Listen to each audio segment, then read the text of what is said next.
آپ جانتے ہیں کہ اللہ کے رسول صلی اللہ علیہ وآلہ وسلم جب ان کی ولادت ہوئی تو 7 دن تک اپنی والدہ حضرت آمینہ سلام اللہ علیہ کا دودھ پیا۔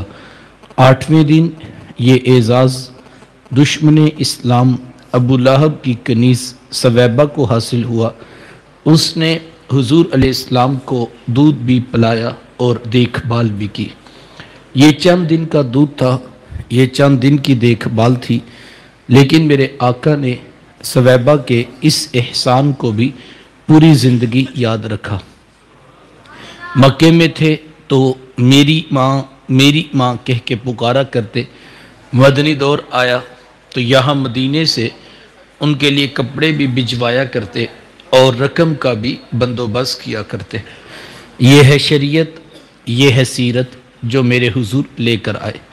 میرے حضور تشریف فرماتے، صحابہ بیٹھے تھے کہ دور سے ایک بوڑھی خاتون کو اپنی طرف آتے دیکھا۔ آقا کریم علیہ السلام کی نظر پڑی، میرے حضور اٹھ کھڑے ہوئے، میری ماں پکارتے ہوئے اور دوڑ لگاتے ہوئے ان کے قریب پہنچے، پھر کندھوں سے وہ چادر اتار کر نیچے زمین پر بچھا دی جسے میں اور آپ کائنات کا قیمتی اثاثہ سمجھتے ہیں۔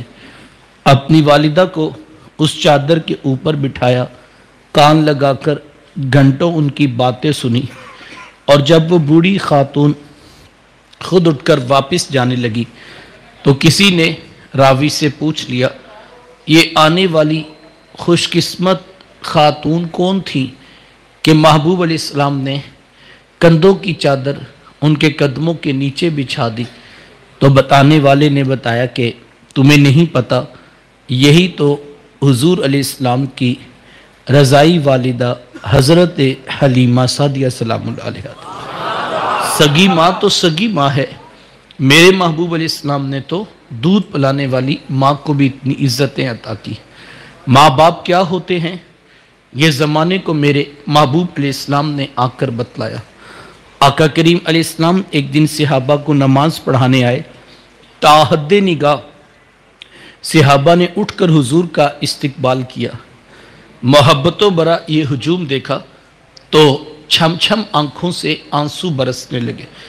ایک ٹھنڈی آہ بری اور کیا فرمایا، لو ادرکت والدیہ او احدہما، کاش آج میرے ماں باپ بھی زندہ ہوتے یا ان میں سے کوئی ایک ہی زندہ ہوتا، پھر میں لوگوں کو نماز عشاء پڑھا رہا ہوتا، اس میں سورہ فاتحہ کی تلاوت کر رہا ہوتا، پھر میری ماں کو میرے ساتھ کوئی کام یاد آ جاتا، وہ دروازے پہ آتی، چلمن سرکاتی، اپنے میٹھے اور پیار بھرے لہجے میں فرماتی، ابنی محمد، میرے بیٹے محمد میری بات تو سنو۔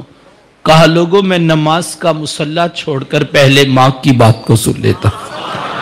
زمانے کو عملاً بتایا ماں کا وجود کتنا معتبر ہوتا ہے۔ بیٹیاں کیا ہوتی ہیں یہ زمانے کو میرے محبوب علیہ السلام نے آ کر بتلایا۔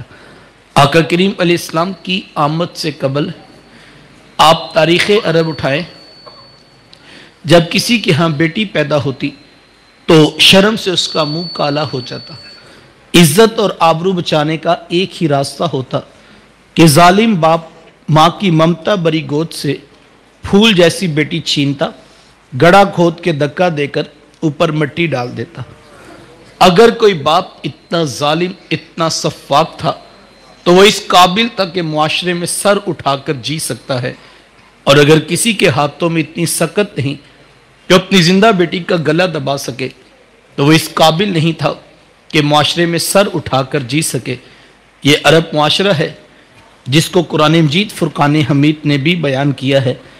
وہ عملاً بیٹیوں کو ذبح کیا کرتے اور بہنوں کو زندہ درگور کر دیا کرتے۔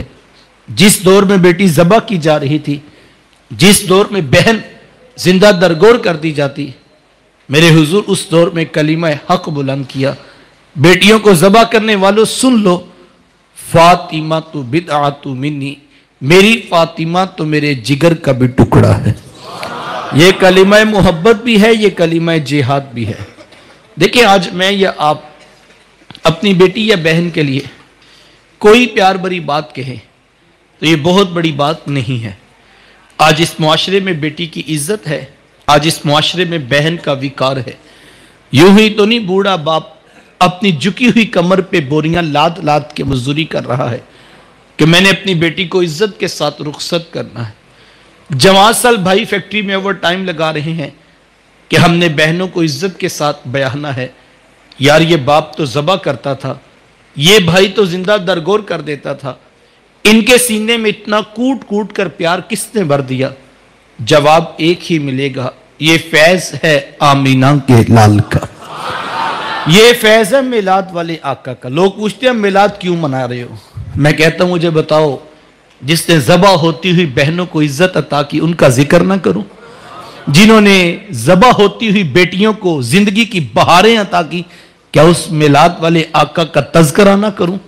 تو یہ تو احسان ہے انسانیت پر حضور علیہ السلام کا۔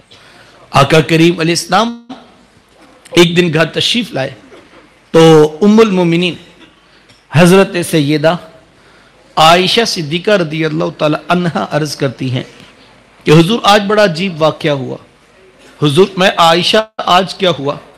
عرض کی ایک حبشیہ نیاد عورت آئی اور اس نے آ کر صدا لگائی۔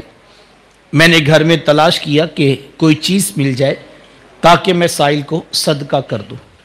تلاشے بسیار کے بعد مجھے صرف ایک کھجور ملی اور میں اس کو وہی صدقہ کر دیا۔ حضور اس نے اس کھجور کے 2 ٹکڑے کیے، ایک دائیں جانب والی بیٹی کو کھلا دیا اور ایک بائیں جانب والی بیٹی کو کھلا دیا۔ حضور ماں خود بھی بھوکی تھی، اس کا اپنا پیٹ بھی کمر سے لگا ہوا تھا، لیکن اس نے خود کچھ نہیں کھایا اور سب کچھ اپنی بیٹیوں کو ہی کھلا دیا۔ یہ کہتے کہتے ام المومنین آپ دیدہ ہو گئی، آنکھوں میں آنسو آ گئے۔ تو حضور میں سنو عائشہ، اگر کل قیامت کے دن ان بچیوں کی ماں کو جہنم میں جانے کا حکم ہو گیا تو یہی بیٹیاں درمیان میں آڑ بن کے کھڑی ہو جائیں گی کہ مالک ہم تو اپنی ماں کو جہنم میں نہیں جانے دیں گے، اللہ ان بچیوں کی سفارش قبول کر کے ان کی ماں کو جنت عطا کرے گا۔ کہاں بیٹیاں باعث شرم و ننگوار سمجھی جاتی تھی، کہاں بیٹیاں ہی دخول جنت کا سبب قرار پائیں۔ خود فرمایا جس کو اللہ نے 2 بیٹیاں یا 2 بہنیں عطا کی، پھر اس نے ان کی پرورش کی، ان کی تربیت کی، یہاں تک کہ ان کا نکاح کر دیا اور پھر پیچھے سے بھی اس نے خیر خبر رکھی، تو میرے حضور فرماتے ہیں اتنا خوش قسمت شخص ہے کل قیامت کے دن میرے اتنے قریب ہوگا جتنی یہ 2 انگلیاں آپس میں قریب ہیں۔ یہ اعزاز، یہ تکریم کس کو ملے گی؟ جس نے بیٹیوں سے وفا کی ہوگی۔ جوانوں کو بالخصوص کہنا چاہوں گا، بیٹیوں کی پیدائش پہ پریشان نہ ہونا۔ اگر اللہ نے تمہارے کندھوں پر 2 بہنوں کی ذمہ داری رکھی ہے تو ان کو بوجھ نہ سمجھنا، ان کے ساتھ محبت کرنا، پیار کرنا، الفت کا رشتہ قائم رکھنا، محنت کر لینا، مزدوری کر لینا، اوور ٹائم فیکٹری میں لگا لینا، لیکن ان کے وجود کو کبھی بوجھ نہ سمجھنا۔ میں جانتا ہوں اس دور میں 2 بیٹیوں کی ذمہ داری نبھانا بڑا مشکل کام ہے۔ میں مانتا ہوں 2 بہنوں کو بیاہتے بیاہتے جوان بھائی بھی جو ہے وہ اس کی اپنی جوانی ڈھلکنے لگتی ہے، بوڑھا باپ بیمار ہو کر بستر تک پہنچ جاتا ہے۔ ایک طرف مہنگائی کا بڑھتا ہوا طوفان اور دوسری طرف لڑکے والوں کی طرف سے جہیز لسٹ کی لمبی ڈیمانڈ۔ میں مانتا ہوں بڑا مشکل ہے، میں جانتا ہوں اتنا آسان کام نہیں ہے، لیکن اس کے باوجود میں کہنا چاہوں گا بہنوں کے سروں پہ شفقت کے ہاتھ رکھنا، ان کے سسرال سے میکے میں آنے پر خوشی کا اظہار کرنا، ان کے لیے اچھے جو ہے وہ کھانے، اچھی چیزیں ان کی سہولت کے لیے فراہم کرنا۔ اگر تم اس کام میں وفادار نکلے، اگر تم اس کام میں کامیاب نکلے، اتنا بڑا عمل ہے، اتنا بڑا عمل ہے، اس کی رحمتوں سے بعید نہیں۔ کل اس ایک کام کی برکت کی وجہ سے محشر کے بڑے مجمع میں تمہیں انگلی سے پکڑ کر محبوب کے نیڑے کر دیا جائے گا۔ یہ وہ شخص ہے جس نے بیٹیوں سے وفا کی، یہ وہ شخص ہے جس نے بہنوں سے محبت نبھائی۔ اللہ اکبر۔